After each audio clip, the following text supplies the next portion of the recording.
এই সাগর হলো বিশাল। কথায় আছে যে জীবনের উৎপত্তি সাগর থেকেই হয়েছে। কথাটা ঠিকও। এই সাগরই আমাদের ভিন্ন ভিন্ন ধরনের বনস্পতি প্রদান করেন, মণি এবং মুক্ত প্রদান করেন। আমরা কতটা তুচ্ছ সেই বিষয়ে আমাদের উপলব্ধি ঘটান, আমাদের প্রেরণা প্রদান করেন, যাতে আমরাও সাগরের মতো বিশাল হয়ে উঠতে পারি। এই সাগরের অনেকগুলো গুণ আছে যা আমরা শিখতে পারি। আজ আমি কথা বলবো একটা বিশেষ গুণের বিষয়। বেশিরভাগ মানুষ মালিন্য, নোংরা পদার্থ, নোংরা বস্তু, অপদ্রব্য এই সাগরে ভাসিয়ে দেন। কিন্তু সাগর এই পদার্থ নিজের মধ্যে একত্রিত করে রাখেন না, এই সব নিজের ভেতর থেকে বাইরে বের করে দেন। এ হলো অত্যন্ত শ্রেষ্ঠ একটা গুণ।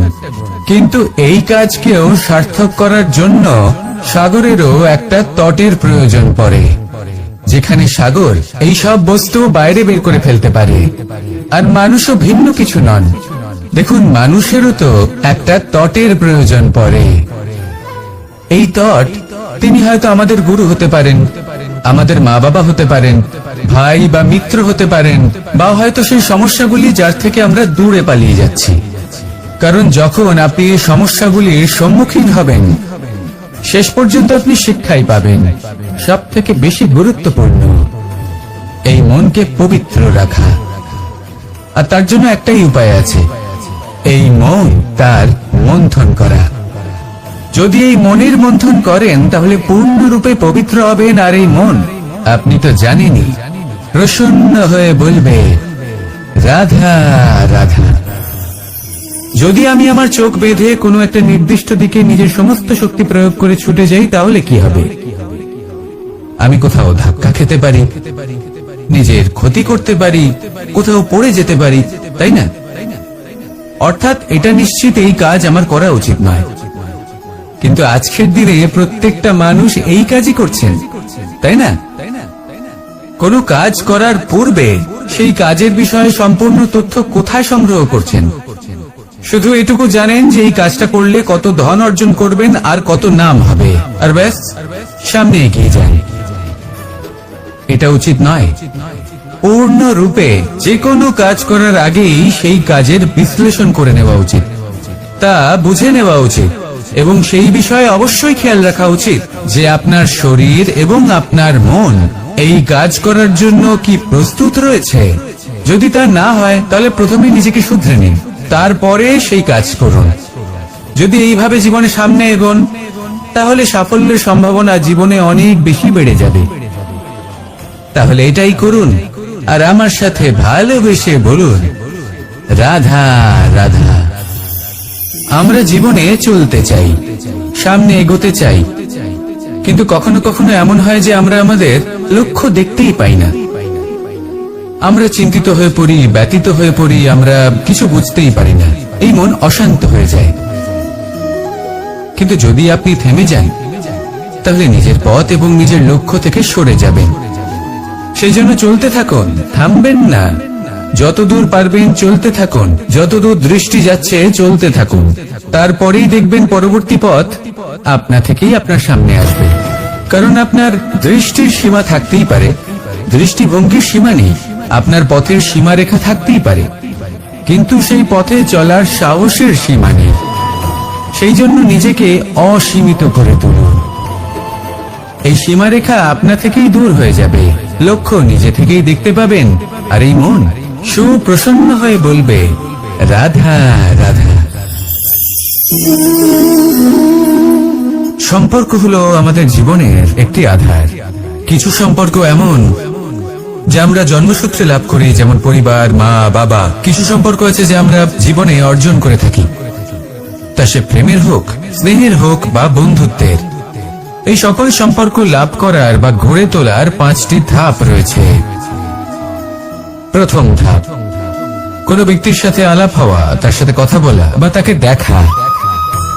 দ্বিতীয় ধাপ, সে ব্যক্তিকে আমাদের ভালো লাগা। তৃতীয় ধাপ, আমাদের এটা চাইতে শুরু করা যে জীবনে এই ব্যক্তি যেন আমাদের বন্ধু হন, আমাদের জীবনে থাকেন, বা আমাদের কাউকে ভালোবেসে ফেলা, আর এটা আমাদের ভাবা বা চাওয়া যে সেই ব্যক্তি যেন আজীবন আমার সাথে থাকেন, আমার জীবনে আমার সাথী হয়ে।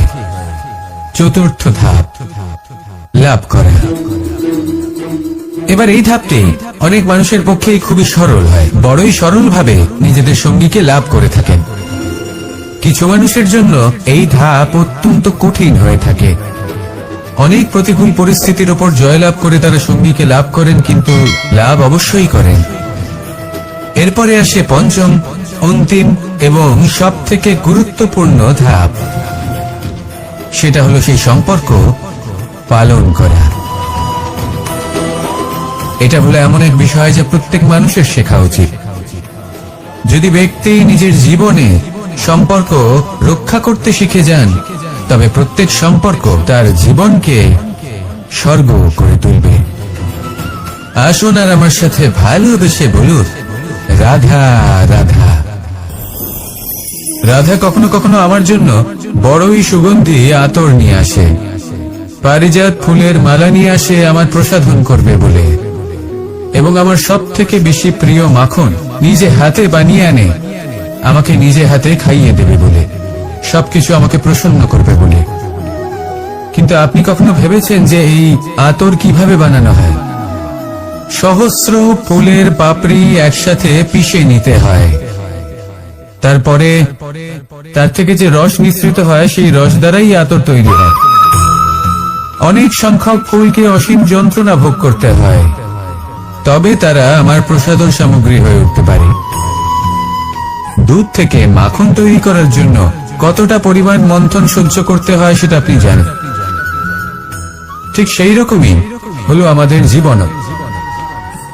বিপদও আসে, কঠিন পরিস্থিতিও আসে, এর সম্মুখীন হতে শিখুন। মনে রাখবেন, আপনি হলেন সেই দুধ যাকে মন্থন সহ্য করতে হবে মাখন হয়ে ওঠার জন্য। মনে রাখবেন, আপনি হলেন সেই ফুলের মতন যাদের পিষ্ট হতে হবে সুগন্ধি আতর হয়ে ওঠার জন্য, যাকে এই সংসার পছন্দ করে। কখনো কখনো জীবনে আপনার সাথে খারাপ শুধুমাত্র এই কারণে ঘটে যাতে আপনার শ্রেষ্ঠ রূপ এই সংসারের সামনে আসতে পারে। শুধুমাত্র কঠিন পরিস্থিতি এবং বিপদকে একটা সুযোগ হিসেবে দেখার চেষ্টা করুন।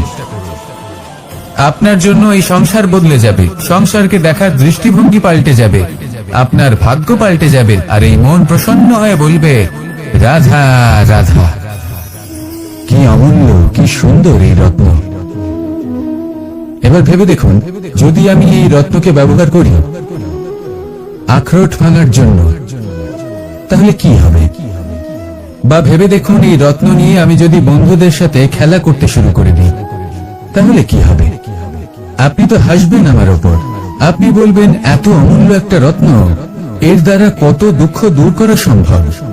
এই মূল্যবান রত্নের আমি অপব্যবহার করছি। একদম ঠিক বলেছেন, আমি মেনে নিচ্ছি। মূল্যবান বস্তুর অপব্যবহার করা অনুচিত, কিন্তু আপনিও তো তাই করছেন, তাই না? ভেবে দেখুন, মানুষ এই সংসারের সর্বশ্রেষ্ঠ প্রাণী, আর মানুষের এই শরীর সব থেকে মূল্যবান রত্ন। এবার এর সাথে আপনি কি করছেন? অপব্যবহার করছেন না, নিজের স্বাস্থ্যের যত্ন নিচ্ছেন না, আপনি অনুচিত পথে চলছেন শুধুমাত্র ধন অর্জন করার জন্য, পাপ কাজ করছেন, কি না করছেন?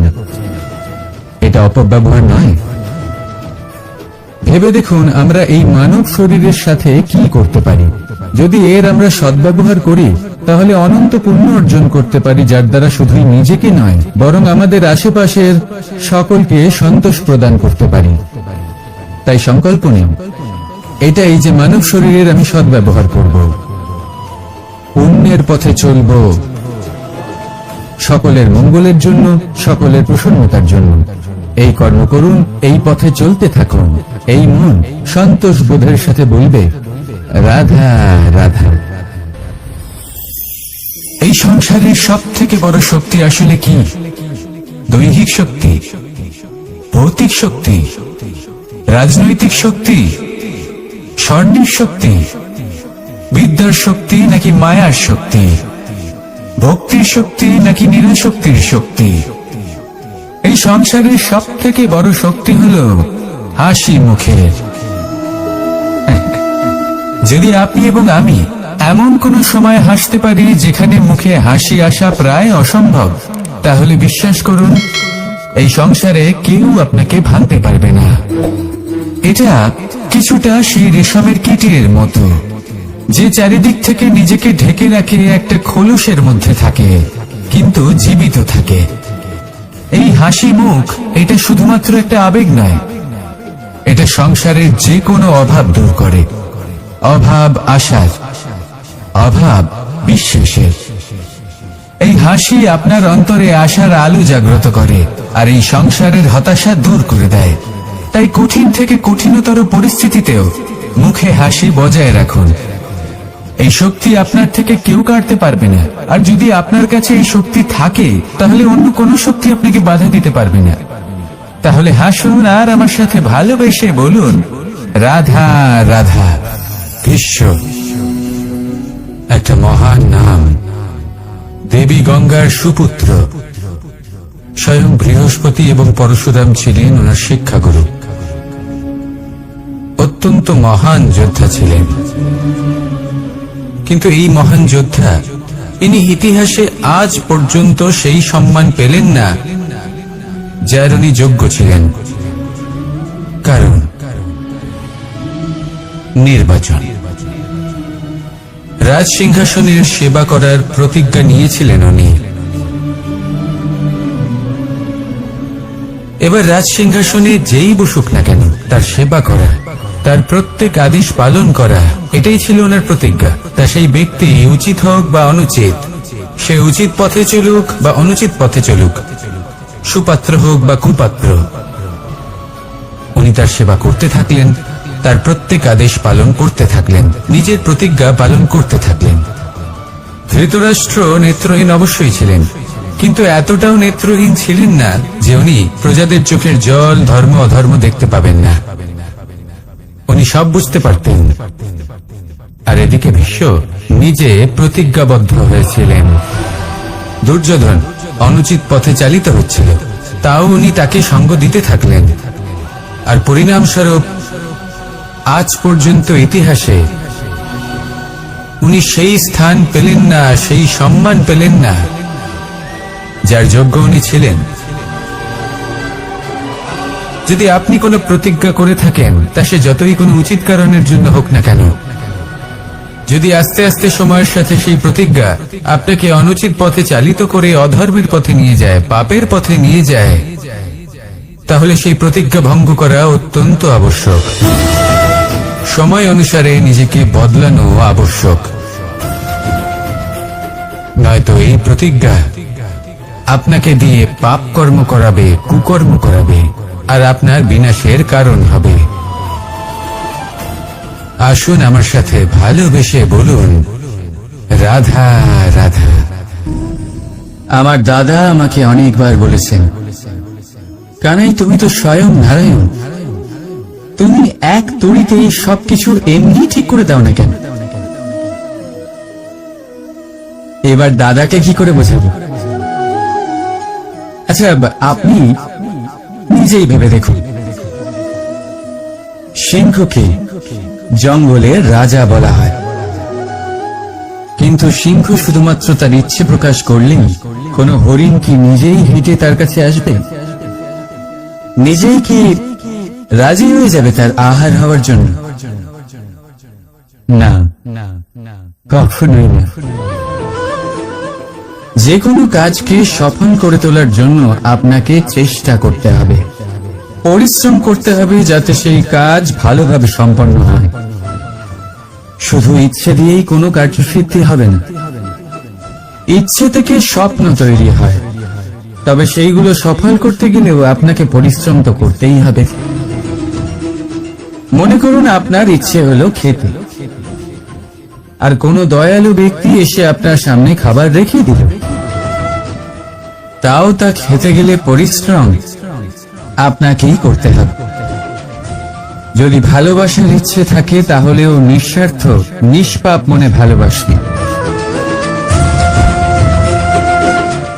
দেখুন, আপনি স্বপ্নে অবশ্যই উঠতে পারেন, কিন্তু এই পৃথিবীতেই আপনাকে বেঁচে থাকতে হবে।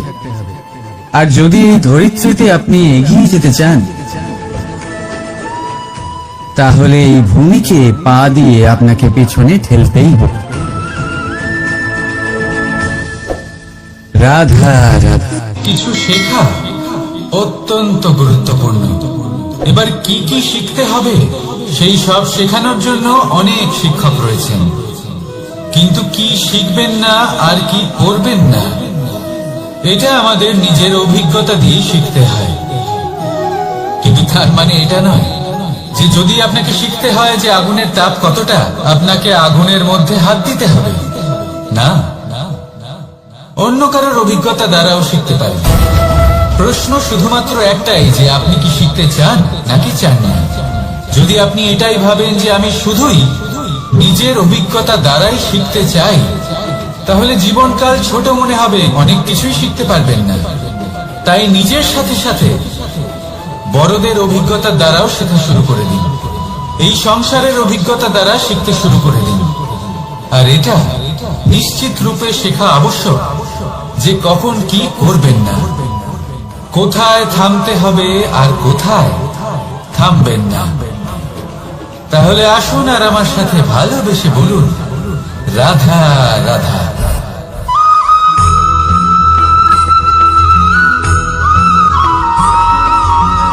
এই সংসারে সব থেকে বেশি কোমল বস্তু হলো রেশম। এই রেশম এতটাই কোমল হয় যে এর পুরো একটা থান শুধুমাত্র একটা হাতে ধরা সম্ভব। কখনো ভেবে দেখেছেন এই রেশম কিভাবে হয়? একটি কীট তার লালার দ্বারা উৎপন্ন হয়। এই কীট সেই রেশমকে পাক দিতে থাকে, পাক দিতেই থাকে আর আস্তে আস্তে তার মধ্যেই জড়িয়ে পড়ে। শেষে ওর এই সুন্দর অমূল্য সৃষ্টি রেশমের এই সুতো তার নির্মাণ কার্য পূর্ণ হয়, কিন্তু তাতেই ও নিজে বন্দী হয়ে যায়। নিজেরই মায়াজালের এই বন্দী গৃহে নিজেই ফেঁসে যায়। এবার এই সুতোকে ব্যবহারযোগ্য করে তোলার জন্য এই কীটগুলিকে এই কবচের সাথেই ফুটন্ত জলে ফেলে দেওয়া হয়। এই সংসারে যদি আমাদের স্বপ্ন এই সংসারের দুঃখ হরণ করার জন্য, এই সংসারে সুখ বিতরণ করার জন্য হয়, তবেই আমাদের প্রগতি সম্ভব। যদি আমাদের এই স্বপ্ন শুধুই আমাদের এবং আমাদের স্বার্থ সিদ্ধির জন্য হয়, তাহলে এই স্বপ্ন আমাদের অন্ধ করে দেবে, আমাদের অন্ধকারের পথে নিয়ে যাবে, আর আমরাও সেই কীটের মতো হয়ে যাব। নিজেদেরই মায়াজালে আমরা নিজেই ফেঁসে যাব, আর শেষে আমরা যদি কিছু লাভ করি তা হবে একাকিত্ব, অন্ধকারময় মৃত্যু। তাই স্বপ্ন অবশ্যই দেখুন, কিন্তু এমন ভাবে স্বপ্ন দেখবেন না যে তার এই বন্দিগৃহে আপনি নিজেই ফেঁসে গেলেন। স্বপ্ন দেখুন পরোপকার।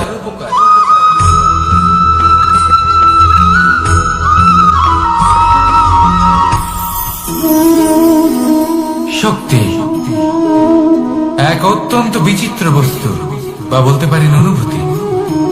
পিতা সবসময় চান যেন তিনি তার শক্তি পুত্রকে। আসুন আপনাকে সহজে বোঝাই। যদি আপনি সুপাত্র হন আর আপনাকে শক্তি দেওয়া হয়, তাহলে আপনি সেই শক্তির গুরুত্ব বুঝবেন, কোথায় সেই শক্তি প্রয়োগ করা উচিত সেটা বুঝবেন। আর এটা যেহেতু অর্জন করা শক্তি হবে, সেই শক্তির অপব্যবহার হবে না। কিন্তু যদি এই আপনি কুপাত্র হন আর যদি আপনাকে এই শক্তি দেওয়া হয়, তাহলে কি হবে? দেখতে গেলে এই শক্তি আপনি দান হিসেবে পেয়েছেন, তাই না আপনি এই শক্তির গুরুত্ব বুঝবেন আর না এর প্রয়োগ আপনি জানবেন। তার অপব্যবহার হওয়া সুনিশ্চিত। তাই যদি আপনি কোনো শক্তি অর্জন করতে চান, তাহলে আগে তার যোগ্য হয়ে উঠুন, পুত্র নয় পাত্র হয়ে উঠুন।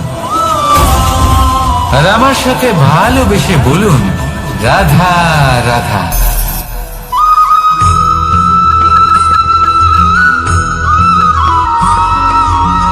এই সংসারে প্রত্যেক মানুষ এটাই চান যে তিনি যেন ধনবান হন, আর্থিক অবস্থা তার ভালো থাকে, ওনার বাড়িতে লক্ষ্মীর আগমন হয়। কিন্তু সেটা হবে কি করে, সেটাই হলো প্রশ্ন। কেউ বলেন যে যদি পরিশ্রম করো তাহলে ধন অর্জন সম্ভব, কেউ বলেন যে যদি বিদ্যা লাভ হয় তবেই ধন অর্জন সম্ভব, কেউ বলেন যে যদি বলশালী হও তবেই সম্পন্ন থাকবে। ভালো কথা, যদি তাই হয়ে থাকে তবে দিনমজুর সারা দিন পরিশ্রম করেন, তিনি কেন ধনী হন না? অনেকজন বিদ্বান মানুষ আছেন এই সংসারে, তারা কেন ধনবান হন না? অনেক সংখ্যক বলশালী ব্যক্তি আছেন, তাদের কাছে ধন নেই কেন? তাদের কেন ধনের অভাব হয়? আবার এমনও কিছু মানুষ আছেন যারা পরিশ্রম করেন, তারা দিনমজুর, কিন্তু তারা ধন অর্জন করতে পারেন। কিছু বিদ্বান ব্যক্তি আছেন যাদের কাছে অধিক মাত্রায় ধন রয়েছে। কয়েকজন বলশালী ব্যক্তি রয়েছেন যাদের কাছে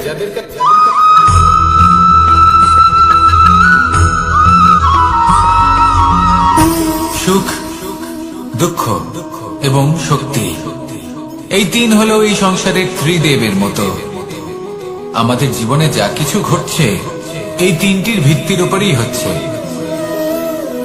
আসলে এই সংসারের একটা নিয়ম আছে, যখনই আপনি কিছু লাভ করেন এই সংসার আপনার পরীক্ষা নেয়। এটা জানার জন্য আপনার পরীক্ষা নেয় যে আপনি যা কিছুই লাভ করেছেন আপনি কি আদৌ সেটার যোগ্য কিনা। ঠিক সেইভাবেই এই সুখ, দুঃখ এবং শক্তি আপনার পরীক্ষা নিয়ে থাকে। যখন সুখ আসে তখন সে আপনার পরীক্ষা নেয় যে আপনার মধ্যে অহংবোধ জাগ্রত হয়নি তো।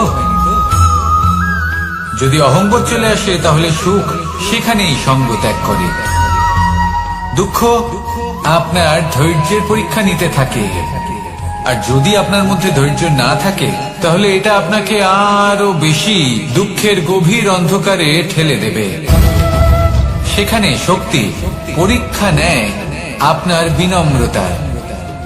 যদি আপনি বিনম্র না হন তাহলে হয় এই শক্তি আপনার সঙ্গ ত্যাগ করবে, নয় এই শক্তি বিনম্রতার অভাবে আপনার পতনের কারণ হতে পারে। এই সংসারে যে কোনো ব্যক্তি যিনি এই পরীক্ষায় উত্তীর্ণ হয়ে থাকেন এই জীবনে তিনি সাফল্য লাভ করেন। আসুন আমার সাথে ভালোবেসে বলুন, রাধা রাধা।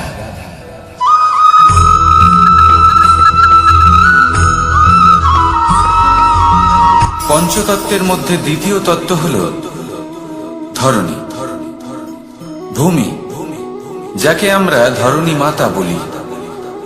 এই ধরণী ধৈর্য ধারণ করে, আর এর ওপরেই আমাদের সমগ্র সংসার নির্ভরশীল। কারণ এই ভূমি সহ্য ক্ষমতা রাখে, এর সহ্য ক্ষমতা হল অপরিসীম। সন্তান যতই আঘাত প্রদান করুক না কেন প্রেম পূর্বক সহ্য করে, আর তার বদলে অমূল্য রত্ন প্রদান করে। সন্তান যদি হাল চালায় তাহলে তার বদলে তাকে অন্ন প্রদান করে। এটাই হলো ধরণী। এবার এর থেকে আমরা কি শিক্ষা পেতে পারি? এটাই যে কারোর জন্য কিছু করা বা কাউকে কিছু দেওয়া মনে কোনো কামনা ছাড়াই। আর এই কথাটা বুঝে যান, যদি কারোর জন্য কামনা না রেখে বা কোনো পাওয়ার আশা না রেখে কারোর জন্য কিছু করেন বা কারোকে কিছু দেন, যদি এটা আপনি শিখতে পারেন তবে আপনি ভালোবাসতে শিখে গেছেন। আর সেই জন্যই এই ধরিত্রীকে মাতা বলা হয়। কারণ মাতা শুধু উনি নন যিনি গর্ভে সন্তানকে ধারণ করেন, মাতা তো উনিও যিনি জীবন বাঁচতে শেখান, যিনি জীবন বাঁচার উদাহরণ প্রদান করেন। তাহলে ধরণীর থেকে এই নিঃস্বার্থ ভাব শিখুন, নিঃস্বার্থ ভালোবাসা শিখুন, আর এই ভালোবাসার সাথেই বলুন, রাধা রাধা।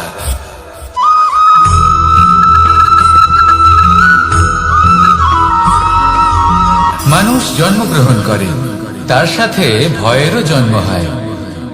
ছোটবেলা থেকেই আমাদের মনে কোনো না কোনো প্রকারের ভয় থেকেই যায়। কেউ এই বিষয়ে ভয় পায় যে তার কোনো বস্তু তার থেকে দূরে চলে যাবে, কেউ এই বিষয়ে ভয় পায় যে আমি নিজেকে হারিয়ে ফেলব, কেউ এই ভেবে ভয় পায় যে আমার প্রিয়জনেরা তারা যেন আমার থেকে দূরে না চলে যায়, কেউ এই ভেবে ভয় পায় যে আমরা যেন পথ না হারিয়ে ফেলি, আদি ইত্যাদি। কিন্তু সত্যি কথা বলতে ভেবে দেখুন এই ভয় বাস্তবে কি? শুধুই একটা মনস্থিতি, আর কিছুই নয়। যা কিছু আপনি জীবনে পেয়েছেন তা একদিন আপনাকে হারাতে হবে। এই জীবন হলো আপনারই, কিন্তু তাও একদিন সমাপ্ত হবে। তাই ভয় পেয়ে কি লাভ? এই ভয় শুধু আপনাকে জীবন যাপন করা থেকে বাধা দিচ্ছে, আর কিচ্ছু নয়। পথ হারিয়ে ফেললেই বুঝতে পারবেন যে নতুন পথ কিভাবে বানাতে হয়। কিছু মানুষকে জীবন থেকে হারালে তবেই আপনি বুঝবেন যে আপনার আপনজনকে। এই ভয়ের কারণে ভীত হয়ে থাকবেন না। এই তারা নক্ষত্র অন্ধকারের অভাবে গুরুত্ব হারায়। শিবকেও মহাদেব হবার জন্য বিষ পান করতে হয়েছিল। প্রত্যেক পরিস্থিতি, প্রত্যেক সাফল্য আপনার পরীক্ষা নেবে, তাতে উত্তীর্ণ হওয়া হলো আপনার কর্ম। যখনই আপনি ভয় পাবেন বা সংকটের সম্মুখীন হবেন, তখন সাহসের সাথে তার সম্মুখীন হন। মনে রাখবেন, যে সম্মুখীন হতে জানে, সাফল্য তার সাথে সবসময় থাকে। আসুন আর আমার সাথে ভালোবেসে বলুন, রাধা রাধা।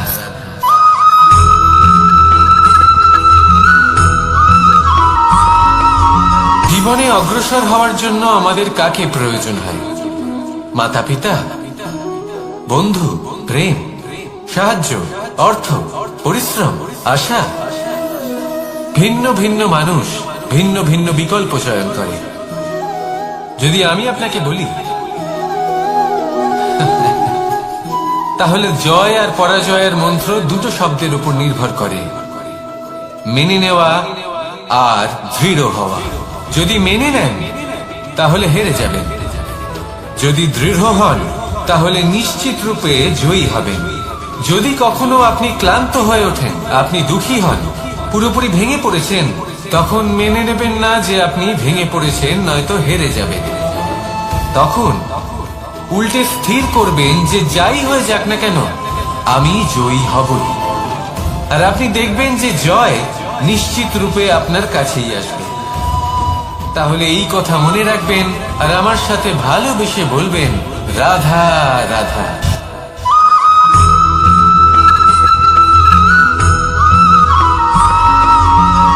এই সংসারে কোনো বস্তু হোক বা ব্যক্তি হোক, তার একার গুরুত্ব কিন্তু খুব বেশি নয়।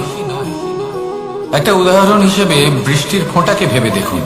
যদি একটি বৃষ্টির ফোঁটা হয় তাহলে তার খুব বেশি গুরুত্ব থাকে না, কিন্তু যখন সহস্র বৃষ্টির ফোঁটা মেঘের মধ্যে দিয়ে ঝরে পড়ে, তখন সেটা বর্ষার রূপ ধারণ করে। সেই বর্ষা যাই প্রকৃতিকে শান্ত করে।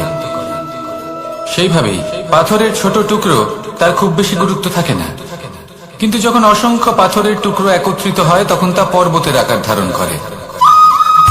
সেইভাবেই কিছু মানুষ যখন একত্রিত হন তখন তৈরি হয় পরিবার, কিছু পরিবার যখন একত্রিত হয় তখন তৈরি হয় সমাজ, যখন অনেক সংখ্যক সমাজ একত্রিত হয় তখন তৈরি হয় রাজ্য।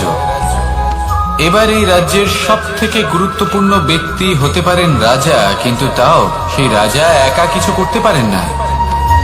যুদ্ধ লড়ার সময় তারও নিজের সৈন্যদলকে প্রয়োজন পড়ে।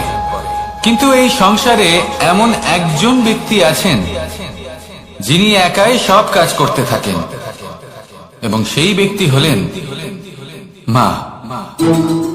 আমাদের জীবনে একজন পিতার ভূমিকা কিন্তু নিঃসন্দেহে অমূল্য, কিন্তু আমাদের সকলের জীবনে যে ভূমিকা একজন মায়ের তা অন্য কারোর থাকে না।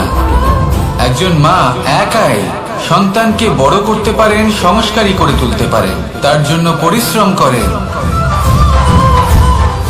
আর এত কিছু কাজ করার পরেও তার কাজের জন্য তিনি প্রশংসা অবশ্য পান না।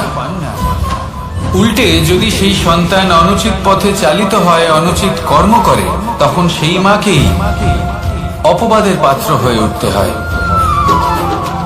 আমাদের জীবনে মায়ের যোগদান কতটা সেটা বুঝুন। আপনাকে বড় করে তোলার জন্য উনি কতটা পরিশ্রম করেছেন সেটা বুঝুন। আজ থেকে, এখন থেকে, এই মুহূর্ত থেকে মাকে সম্মান করতে শিখুন। যখন সময় পাবেন, যখন সুযোগ হবে, তখন তার প্রশংসা করুন, ওনারও ভালো লাগবে। আর মায়ের এই মমতার জন্য, তার এই ভূমিকার জন্য আসুন সবাই মিলে আমরা তাকে প্রণাম করি, আর সকলে মিলে ভালোবেসে বলি, রাধা রাধা।